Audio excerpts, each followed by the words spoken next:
तो हेलो दोस्तों, कैसे हैं आप लोग। आई होप आप सब बढ़िया होंगे और आपकी पढ़ाई एकदम मस्त नहीं चल रही है। तो मुझे मालूम है, तभी तो मैं आया हूँ आज मैं देखो आपको कराऊंगा 5 और 3 नंबर के कुछ ऐसे क्वेश्चन जो हर साल बोर्ड एग्जाम में आते हैं। अभी आपके 18 फरवरी से एग्जाम है, तो मैंने सोचा है क्यों ना एक ऐसी सीरीज स्टार्ट की जाए जिसमें मैं तुम्हें इंपॉर्टेंट क्वेश्चन कराऊँ हर सब्जेक्ट के। तो आज जो हमारा पहला दिन है, तो पहले दिन हम आपको पढ़ाएंगे मैथ के कुछ 4 से 5 क्वेश्चन ऐसे जो हर साल एग्जाम में पूछे जाते हैं। मतलब मैं ये नहीं कह रहा हूँ कि जो मैं कराऊंगा सेम वही क्वेश्चन आएंगे, उसी तरीके मतलब उसी आधार पे आपको क्वेश्चन देखने को मिलेंगे बोर्ड एग्जाम में। तो बगैर समय गवाए हम चलिए स्टार्ट करते हैं। तो देखिए हमारा पहला जो क्वेश्चन है, इस तरीके के क्वेश्चन आपको मैक्सिमम 3 से 4 नंबर में मिलेंगे। मैक्सिमम 3 ज़्यादा नहीं जाते हैं इस तरीके का क्वेश्चन। तो पहला क्वेश्चन क्या है, देखिए ध्यान से। ये कह रहा है x² - 5x + 6 = 0 है। इसको हल करना है। हल करने का क्या मतलब है, अब ये देखिए द्विघात समीकरण है, तो इसके दो हल होंगे। तो वो हल हमें बताने हैं कि x की कौन कौन सी वैल्यू रखने पर इसका मान इसके बराबर हो जाए, मतलब इसका मान 0 हो जाए। वो चीज इसके हल होते हैं। जिस वैल्यू पर x की ये वाला फंक्शन 0 हो जाए वही इसके हल है। तो इसका देखिए सबसे पहले हल में देखिए स्टेप लिखना बहुत जरूरी है। अगर आप एक भी स्टेप छोड़ते हैं तो नंबर कट सकते हैं। कट क्या सकते हैं, मतलब टीचर सोचता है बच्चे ने कुछ ना कुछ मिस्टेक की है, कुछ ना कुछ छोड़ दिया है, बच्चा तेजी से निकल गया है। तेजी से नहीं निकलना है, आपको सबसे पहले लिखना है हा और ला हल। अब आपको चलना है। देखिए सबसे पहले इसकी फॉर्मेट क्या होती है, इसकी फॉर्मेट होती है ये ax² + bx + c = 0। अच्छा आप मुझे ये बताइए, यहाँ से अगर मैं तो आपसे कहूँ इस वाले समीकरण और इस वाले समीकरण को कंपेयर करो, तो मुझे आप बता सकते हो a का मान कितना है, b का मान कितना है और c का मान कितना है। अगर आप ये बता सकते हो तो इसका मतलब यह आप पढ़ रहे हो। तो देखिए जहाँ a बराबर कितना है, a बराबर x² है, x²। यहाँ इसके गुणा में कितना लिखा है 1, तो a बराबर है 1। अगर आपको साफ नहीं दिख रहा है तो उसके लिए मैं क्षमा चाहता हूँ, लेकिन धीरे धीरे इंप्रूव करेंगे अपने आप में। अभी जो है जैसा है वैसा स्टार्ट किया है। और b की वैल्यू बताइए। अच्छा b की वैल्यू ये बताइए, +5 है या -5 है। ध्यान से देखिए, मैं कह रहा हूँ यहाँ मेरा प्लस है, यहाँ माइनस है। तो इस वाले -5 को मैं कैसे, अच्छा -5 को मैं ऐसे लिख सकता हूँ +5 - 5। कोई समस्या नहीं होनी चाहिए। तो यहाँ जो b की वैल्यू है वो +5 नहीं है, b की वैल्यू कितनी है -5, क्योंकि इस माइनस के आगे हम प्लस लगा के माइनस लिख सकते हैं, उससे इतनी बड़ी समस्या नहीं होनी चाहिए। और c की वैल्यू बताइए, तो c बराबर कितने हैं 6। अच्छा अब आपने दो तरीके, मतलब इसका पहला तरीका ये पढ़ा होगा इसके फैक्टर करके, मतलब 5 को लिख दो 3 + 2। वो तरीका सबसे बेहतर रहता है अगर आपको करना आता है तो। और नहीं करना आता है तो एक तरीका मैं आपको लिखवाऊंगा जो कि इस तरीके के जितने भी सवाल होंगे भाई उनसे आंसर आएगा ही आएगा। तो देखिए वो तरीका क्या है, पहले फार्मूला लिख लीजिए, x बराबर -b ± b² - 4ac, ये अंडर रूट में चलते हैं बटे 2a।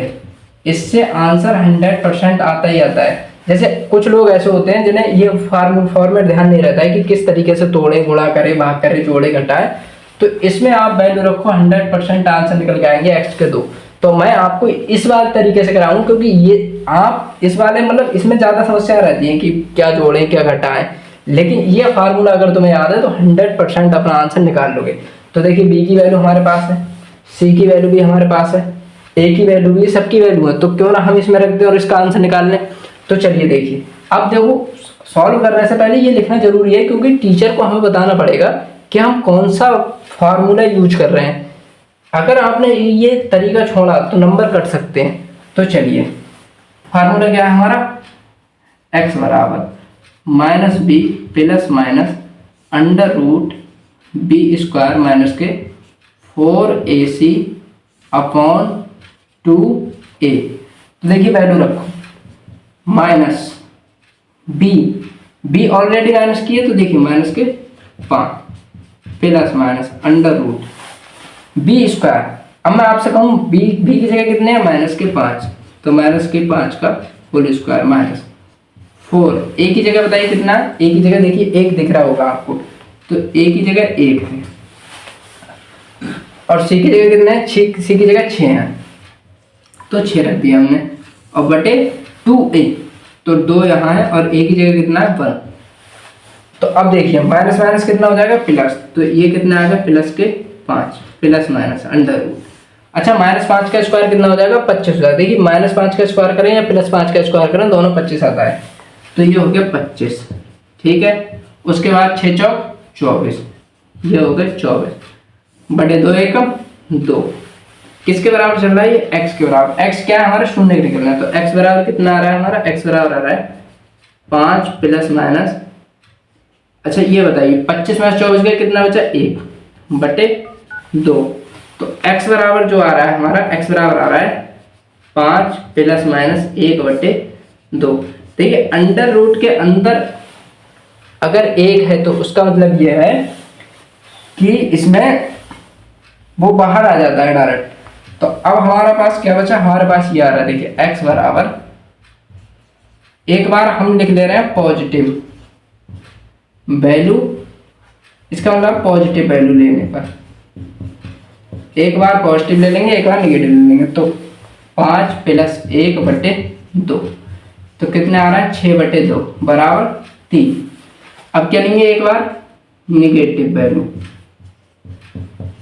निगेटिव वैल्यू ले लो भाई एक बार, क्योंकि यहाँ प्लस माइनस है, प्लस माइनस का मतलब ये है एक बार पॉजिटिव एक बार निगेटिव। तो यहाँ पे x बराबर आ रहा है हमारा दूसरा 5 माइनस के 1 बटे 2 मतलब 4 बटे 2 बराबर 2। तो x के हमारे दो वैल्यू आई, एक आई 3 एक आया 2। इसका मतलब यह है इसका जो हल है वो x बराबर 3 है और x बराबर 2 है। तो ये था हमारा सबसे आसान तरीका। अब इसका जो वो वाला तरीका होता है वो भी मैं तुम्हें यहाँ बता दे रहा हूँ। तो ये हमारा आंसर हो गया। अगर आपने इस तरीके से जैसा फॉर्मेट मैंने किया, अगर इस तरीके से आपने कर दिया, तो अगर ये 4 नंबर में है तो 4 नंबर तुम्हारे हो गए बिल्कुल। लेकिन अगर तुमने यहाँ पे ये फार्मूला लिखना भूल गए या ये स्टेप लिखना भूल गए तो समस्या हो सकती हैं, आपका 1 या 1.5 नंबर कट सकता है। लेकिन आप पढ़ रहे हो किससे, हमसे, तो आपका 1 भी नंबर यहाँ नहीं कटने देंगे। तो चलिए देखिए दूसरा तरीका क्या है इसका, मैं आपको जल्दी से बता दे रहा हूँ। वो अगर आता है आपको तो वो भी बेहतर है। देखिए क्वेश्चन क्या है, x² - 5x प्लस के 6 बराबर 0। अब इस 6 एकम 6 होते हैं, तो ये जो लास्ट वाला है इसका जो पहला गुणांक होता है उनकी जो गुणा आती है ये कितनी है 6। तो 6 को हमें ऐसे तोड़ना है -5 आए, तो 3 + 2 कितने होते हैं 5, और 3 और 2 की गुणा कितनी होती है 6 होते हैं। तो इस 5 को तोड़ सकते हैं। देखिए हम ऐसे x² - 3x और -2x प्लस के 6 बराबर 0। -3x -2x -5x होते हैं या नहीं होते हैं, जल्दी बताइए। होते हैं। तो देखिए अब यहाँ से क्या कॉमन है, x और x कॉमन है, तो यहाँ से बचा x - 3। यहाँ से और यहाँ से कितने, यहाँ से कॉमन है -2, तो यहाँ बचा x - 3। देखिए यहाँ माइनस था यहाँ प्लस था, लेकिन जब हम माइनस को कॉमन ले लिए तो यहाँ माइनस बचा। क्यों, क्योंकि अगर ये कल को अंदर गुणा हुआ तो माइनस प्लस चाहिए हमें ना, इसलिए बराबर 0। x - 3 दोनों में से कॉमन बराबर 0। तो एक बार इसको बराबर 0 एक बार इसको बराबर 0, तो x - 3 बराबर 0 ये वाला आएगा, x - 2 बराबर 0 ये आएगा। तो x की एक बार 3 आ जाएगा एक बार 2 आ जाएगा। देखिए इससे भी सेम आंसर निकल के आया। लेकिन समस्या ये थी कुछ बच्चों को ये ध्यान, मतलब इसका फैक्टर करना थोड़ा कभी कभी कठिन हो जाता है, और ज़्यादातर बच्चों को ये याद नहीं रहता कि अभी देखो 5 तो ऐसे भी हो सकते हैं 4 - 1, 4 + 1 भी तो 5 होते हैं। अब कैसे ध्यान रखें कि 3 - 2, तो इसमें समस्या रहती है। तो ये वाला फार्मूला फिर बेहतर है अगर इसमें समस्या है। तो मैंने आपको दोनों बता दिए। अब चलते हैं हम दूसरे क्वेश्चन की तरफ। ये था हमारा पहला क्वेश्चन। आई होप आपको पहला क्वेश्चन बहुत ही आसानी समझ में आएगा। और देखिए इस तरीके से क्वाड्रेटिक इक्वेशन, द्विघात समीकरण से बोर्ड एग्जाम में 2 नंबर से 5 नंबर के क्वेश्चन आते ही आते हैं। तो अब देखिए दूसरा क्वेश्चन हमारा ये है कि ये एक सीरीज दी है जिसे कह सकते हैं आप समांतर श्रेणी या अर्थमेटिक प्रोग्रेशन। तो इसमें हमें इस तरीके के क्वेश्चन अक्सर मिलते हैं, अक्सर नहीं मतलब मैक्सिमम क्वेश्चन इसी तरीके के मिलते हैं। n व पद ज्ञात करना। तो इसमें देखिए क्या है, पहला पद दिया है 3, 7, 11 का 15वां पद ज्ञात करना है हमें। कौन सा पद ज्ञात करना है, 15वां। तो सबसे पहले क्या करेंगे, सबसे पहले लिखेंगे हम हल। ये तो आपको मालूम है हाला हल। तो इसमें ये बताइए a की वैल्यू कितनी है, a की वैल्यू 3 है। d की वैल्यू कैसे निकालते हैं मालूम है आप लोगों को, d की वैल्यू देखो ऐसे निकालते हैं, d बराबर होता है a2 - a1। तो यहाँ a2 कितना है, ये a1 है, ये a2 है और ये a3। तो d की वैल्यू मुझे बताइए देखो निकाल के, डी की वैल्यू मैं कह रहा हूँ यहाँ से निकालिए, A2 माइनस A1।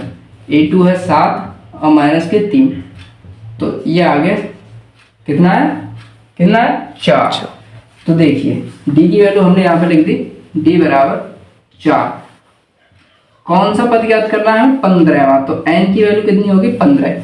अब इसका एक फार्मूला होता है, फार्मूला याद है आप लोगों को, मुझे पता है याद होगा, लेकिन मैं फिर भी लिखवा दे रहा हूँ। देखिए फार्मूला ये होता है हमारा an बराबर a plus n minus 1 into D, यह फार्मूला होता है हमारा।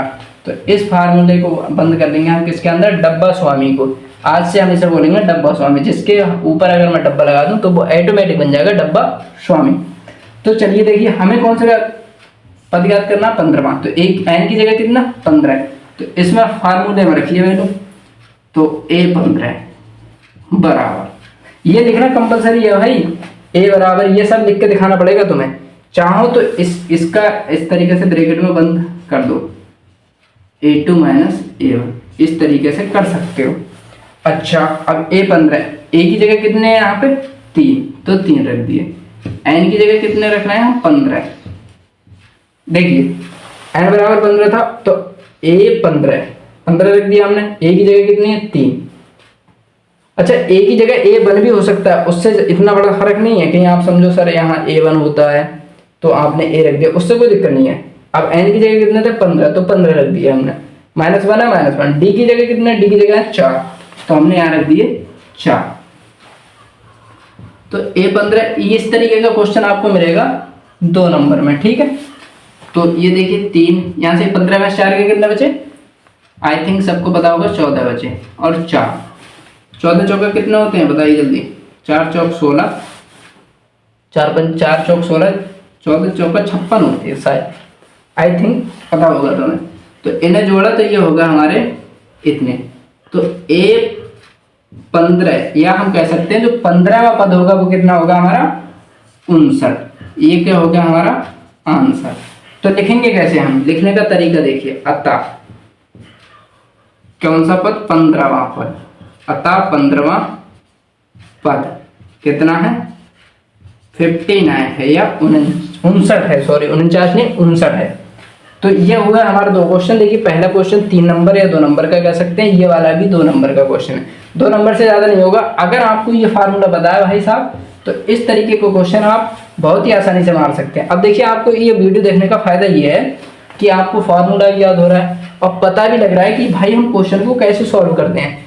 भाई ये बेस्ट तरीका है क्वेश्चन सॉल्व करने का, पहले प्रॉपर चीज़ें लिख लो जो यूज आ रही हैं, उसके बाद वैल्यू पुट करो और आंसर निकालो, बस इतना ही होता है बोर्ड एग्जाम, और ज़्यादा कुछ नहीं होता है। तो चलिए अब हम चलते हैं तीसरे क्वेश्चन की। तो फाइनली हम आ गए तीसरे क्वेश्चन की तरफ। ये क्वेश्चन आपको मिलेगा 3 नंबर में, कितने नंबर में 3 नंबर में। तो देखिए इसी तरीके से हम नंबर लिखते जाएंगे जिससे आपको आइडिया हो कि क्वेश्चन कितने नंबर में आ रहा है। तो देखिए इस क्वेश्चन को बहुत ध्यान से पढ़िए। कह रहा है बिंदुओं 1,2 और 4,6 के बीच की दूरी ज्ञात कीजिए। अब ये बताइए मुझे कमेंट बॉक्स में कि ये कौन से पार्ट का क्वेश्चन है। उससे पहले सबसे पहले क्या लिखेंगे हम, हल लिखना है कैसे। देखिए जैसे ये एक पॉइंट है 1,2 और ये पॉइंट है 4,6, तो हमें इनके बीच की जो दूरी है वो ज्ञात करनी है।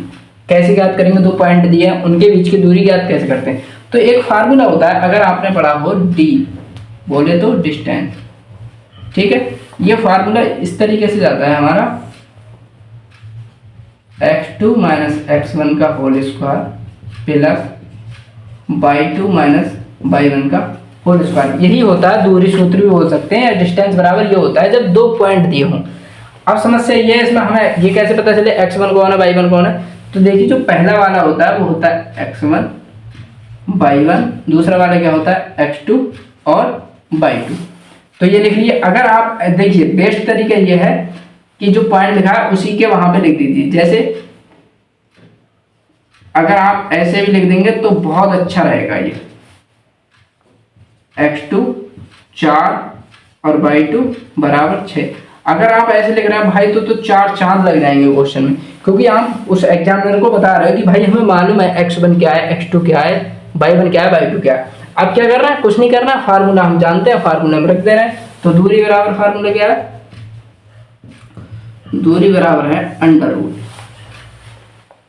एक बार फार्मूला लिखना जैसा लिखा है वहां वैसा, उसके बाद वैल्यू पुट करना है, क्योंकि एग्जामिनर को पता रहना चाहिए कि बच्चे को फार्मूला आता है, उसने इस तरीके से वैल्यू पुट की है। अगर आप सीरियल वाइज चलोगे तो आपकी जो कॉपी है उससे एग्जामिनर अट्रैक्ट होगा और आपको नंबर अच्छे देगा। तो देखिए पहले हम फार्मूला लिख देते हैं, x2 x1 का whole square plus y2 minus y1 का होल स्क्वायर। अगर आपको नहीं दिख रहा हो तो कमेंट बॉक्स में बताइए कि भैया थोड़ा बड़ा लिखिए, ये जैसा भी है मैं वेट करूंगा। तो यहाँ देखिए x2 की जगह कितने 4, तो 4 रख दिए। x1 की जगह कितने 1, तो यहाँ 1 रख दिया। इसका क्या करना है हमें स्क्वायर प्लस y2 की जगह कितने 6, तो यहाँ कितने रख दिए 6। y1 की जगह कितने 2, तो यहाँ कितने रख दिए 2। इसका स्क्वायर पूरे का अंडर रूट। तो ये बताइए यहाँ कितने आ गए 3 का स्क्वायर प्लस यहाँ कितने आ गए 4 का स्क्वायर अंडर रूट 3। पता है समझ में आ रहा है आपको कैसे आते हैं? 4 में से 1 गया 3 का स्क्वायर, 6 में से 2 गया 4 का स्क्वायर, तो 3 3 कितने होते हैं 9 और 4 चौक 16। तो यहाँ बताइए कितने हो गए 16 और 9 शायद होते हैं 25, और 25 को लिख सकते हैं हम अंडर रूट 5 गुणा 5। तो एक पेयर बन गया तो 5 आ गया बाहर। तो जो दूरी आई हमारी वो कितनी आ गई, इतनी आ गई। अब क्या हम इसको डायरेक्ट आंसर लिख दें ऐसे? नहीं, हम कैसे लिखेंगे अतः, क्योंकि इससे बहुत बड़ा इम्पैक्ट पड़ता है और एग्जामिनर लास्ट ही लाइन देखता है कि बंदे ने अब यहाँ आंसर लिखोगे तो आप खुद देखो यहाँ आंसर लिखने से और यहाँ लिखने से कितना फर्क पड़ेगा। अतः 1,2 और 4,6 के मध्य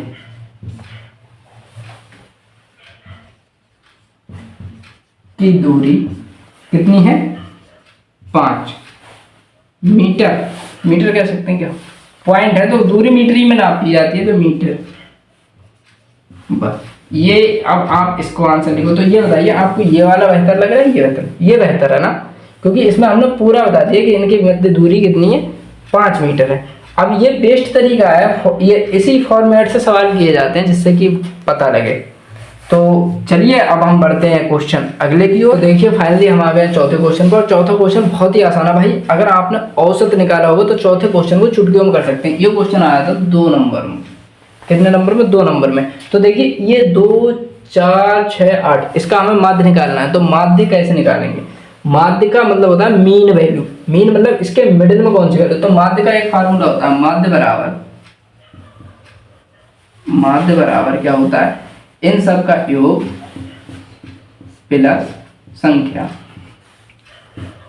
ठीक है, तो सबसे पहले इसमें एक कमी रह रही, यहां लिखेंगे हल, हल। अब हम इसे सॉल्व करेंगे। तो माध्य बराबर क्या है, योग बटे संख्या। तो योग क्या होगा इनका बताइए। देखिए तभी तो ये 2 नंबर का था, कुछ नहीं है भाई, इसने केवल जोड़ना है। नीचे देखिए योग कितना होगा 2 4 प्लस 6 प्लस 8 बटे कितनी संख्या है 1 2 3 4। अगर यहाँ 5 होते हैं तो 5 लिखते हैं, यहाँ 4 है तो 4 लिखेंगे। अब देखिए जोड़ने का सबसे आसान तरीका मैं तुम्हें बताऊँ, बहुत आसान होता है जोड़ना। देखिए मैं तुमसे कह रहा हूँ तुम 2 में 4 जोड़ो 6 6 6 12 12 8 20 करो, ऐसे नहीं, मैं तुमसे कह रहा हूँ ऐसे जोड़ो 6 4 10 2 8 10 10 और 10 कितने हो गए 20 बटे 4। अब 4 से डिवाइड करो, 4 पंजे 20। तो इसका जो माध्य आएगा वो कितना आएगा 5। इसमें कुछ था क्वेश्चन में 2 नंबर का था भाई ये, और इस तरीके से क्वेश्चन अक्सर पूछे जाते हैं बोर्ड एग्जाम में। तो आई होप आपको ये क्वेश्चन समझ में आया होगा। अब इसको लिखना कैसे है, तो लिखेंगे ऐसे, वही अतः वाली चीज, अतः 2 4 6 8 सॉरी संख्याओं का क्या लिखना है, संख्याओं का माध्य 5 है। अब आप यहां आंसर लिखते और आप यहां आंसर लिखेंगे तो ये वाला बेहतर है, इस पे ज्यादा अट्रैक्टिव होगा टीचर। तो चलिए अब हम चलते हैं लास्ट और फाइनल क्वेश्चन की तरफ, जो है हमारा 5 नंबर और जो है ट्रिग्नोमेट्री का क्वेश्चन। इस तरीके के क्वेश्चन में बच्चे बहुत परेशान होते हैं और उन्हें यही समझ में नहीं आता है कि हम ये एंगल दिया है, ये क्या दिया है और ये क्वेश्चन क्या कह रहा है। तो सबसे पहले हम देखेंगे क्वेश्चन की लैंग्वेज को पढ़ना, कि क्वेश्चन हम बेहतर से बेहतर तरीके से कैसे पढ़ सकते हैं, और उसके बाद हम देखेंगे इसे सॉल्व करने का सबसे आसान तरीका, मतलब ऐसा तरीका जिसमें एक भी नंबर नहीं कटे। चलिए, तो इस तरीके के क्वेश्चन आप छोड़ के बिल्कुल मत जाइए, क्योंकि इसी तरीके के क्वेश्चन ज़्यादातर रिपीट होते हैं। तो अब देखिए क्वेश्चन क्या कह रहा है। क्वेश्चन कह रहा है एक खंबे के शीर्ष का उन्नयन कोण किसी बिंदु से 30 डिग्री है। यदि उस बिंदु से खंबे के पाद तक की दूरी 10 मीटर है तो खंबे की ऊंचाई ज्ञात कीजिए। हमें क्या करनी है, खंबे की ऊंचाई ज्ञात करनी है। तो इसमें दिया क्या क्या है, तो देखिए सबसे पहले दिया है, सबसे पहले लिखेंगे हल, हल के बाद क्या लिखेंगे, दिया है। ये लिखना भाई जरूरी है। क्या दिया है, कोण कितना दिया है, कोण दिया है 30 डिग्री। दूरी कितनी दी है, दूरी दी है हमारे पास 10 मीटर। ज्ञात क्या करनी है हमें, ये तो लिख दिया हमने दिया, और लिखेंगे ज्ञात करना है। ज्ञात करना है क्या, खंबे की ऊंचाई, खंबे की ऊंचाई ये हमें ज्ञात करनी है। तो देखिए अब जो दिया है हमें उसके आधार पे हम एक चित्र बनाते हैं। चित्र कैसे बनाएंगे, देखिए कह रहा है एक खंबे के शीर्ष का उन्नयन। अब उन्नयन और अवनमन कोण क्या होता है वो चीज समझ लीजिए। जैसे देखिए यहां अगर कोई बंदा है, यहां अगर कोई बंदा है तो वो अगर जिस आंख से देखेगा तो वो ये होता है उन्नयन, ये क्या होता है उन्नयन। अब एक बात बताइए, ये अगर हमने ऐसी रेखा खींची तो ये वाला होता है अवनमन और ये वाला होता है उन्नयन, मतलब नीचे वाला उन्नयन होता है, ऊपर वाला अवनमन होता है। बस इतनी सी बात है और कुछ नहीं होता। अब देखिए उन्नयन अवनमन समझ गए होंगे आप। तो अब हम चलते हैं खंबा। देखिए खंबा कैसा होगा, ऐसा होगा खंबा। अब कह रहा है एक खंबे से किसी बिंदु से 30 डिग्री का कोण है, लेकिन आगे क्या कह रहा है, यदि उस बिंदु से खंबे के पाद तक की दूरी, मतलब यहाँ पे अगर कोई पॉइंट है जिससे उन्नयन कोण ये वाला कितना है 30 डिग्री है, और वो कह रहा है उस बिंदु से खंबे के पाद मतलब ये वाली दूरी, पैर वाली, मतलब जो उसकी जड़ कह सकते हैं, या जहां से खंबा खड़ा हुआ है वो कितनी है 10 मीटर। तो हमें ज्ञात क्या करनी है, हमें ज्ञात करनी है खंबे की ऊंचाई। खंबे की ऊंचाई यही तो होगी, तो खंबे की ऊंचाई। ठीक है, तो हल में लिख दिया। अब देखिए हम इसे नाम दे दे रहे हैं ए, बी और सी। तो तरीका यह है, त्रिभुज की ऊंचाई हमें ज्ञात करनी है, ये तो हमने लिख दिया। तो हम लिखेंगे त्रिभुज ए बी सी में, किसमें, त्रिभुज ए बी सी में, इसमें बात कर रहे हैं। अब अगर आपने ये चैप्टर पढ़ाने से पहले हम पढ़ाते हैं आपको ट्रिग्नोमेट्री इनइक्वालिटीज या फिर आइडेंटिटीज पढ़ाते हैं, सॉरी मतलब सर्वसमता, तो उसमें बताते हैं साइन थीटा बराबर क्या होता है, लंब बटे कर्ण, कॉस थीटा बराबर क्या होता है, ये आपने ये पढ़ा होगा लाल बटे कक्का। तो यहां से बताइए टेन थीटा बराबर क्या होता है, टेन थीटा बटा बराबर होता है लंब बटे आधार। तो हम इसमें टेन लगा लें। अगर आप देखिए हमें क्या लंब, इसी ये क्या होता है, ये होता है लंब, ये होता है आधार, और ये क्या होता है कर्ण। तो हम एक ऐसी प्रॉपर्टी लगाएंगे, मतलब एक ऐसा अनुपात लेंगे जिसमें लंब आए और आधार आए, क्योंकि आधार हमें दिया है लंब। अब देखिए लंब तो इसमें भी आ रहा है, लेकिन इसमें कर्ण आ रहा है। कर्ण हमें नहीं दिया है, लेकिन हमें क्या दिया है, हमें दिया है लंब भी, लंब हमें पूछ रहा है, आधार दिया है, थीटा भी दिया है। तो हम लगाएंगे टेन थीटा वाली प्रॉपर्टी। आप एक बात नोटिस नहीं, मतलब याद ही कर लें, इस तरीके के क्वेश्चन जितने भी आएंगे ट्रिग्नोमेट्री वाले, या तो टेन लगेगा या कॉट लगेगा, दोनों में से एक ही लगेगा। तो त्रिभुज एबीसी में क्या कर सकते हैं हम, टेन थीटा बराबर क्या होता है, लंब बटे आधार। क्या होता है, लंब बटे आधार। अच्छा टेन थीटा की जगह कितना, कोण अभी निकाला हमने 30, तो टेन 30 डिग्री बराबर लंब कितना h और आधार कितना 10। ठीक है, ठीक है। अच्छा टेन 30 की वैल्यू बताओ, याद है तुम्हें क्या, मुझे बताया नहीं होगी। टेन 30 की वैल्यू होती है 1/√3 और h/10। तो आड़ी तिरछी गुणा या मतलब कह सकते हैं क्रॉस मल्टीप्लाई करेंगे तो क्या आएगा, इस एच की √3 में करेंगे तो ये हो जाएगा √3 √h, 10 की 1 में करेंगे तो ये हो जाएगा। तो h बराबर क्या होगा, ये गुणा में है तो ये किस में चले जाएंगे, भाग में। अच्छा गुणा वाले भाग में जाते हैं ऐसा समझ लो, तो ये आ गया √3। अच्छा तो h बराबर आ रहा है 10.1.732, इतनी होती है √3 की वैल्यू। यहाँ पे दी थी उसने, सॉरी मैं भूल गया लिखना, आप यहाँ लिख लो चलो, √3 बराबर 1.732। अब इसकी अगर मल्टीप्लाई मतलब इसको डिवाइड करें, 10 को डिवाइड करें 1.732 से, तो आंसर कितना आएगा बता सकते हो क्या तुम? 17 सत्ते। एक मिनट हम उससे फोन से कैलकुलेट कर ले रहे हैं, क्या ये समस्या है? नहीं फोन से करेंगे तो आप कहोगे मास्टर ने फोन से किया था। एक मिनट मेरी बात सुनो, आप कुछ मत करो, इसे इतना लंबा लेके जाना ही नहीं है भाई। हमसे उसने केवल ऊंचाई पूछी है तो हम क्या कर रहे हैं, इसका रेसिप्रोकल कर दे रहे हैं, √3 से ऊपर नीचे गुणा कर दे रहे हैं। कोई आप आंसर इतना रखोगे, आपका आंसर है क्या है, कोई इसे काटा नहीं है। तो ये देखो 10 √3 गुणा आती है 3।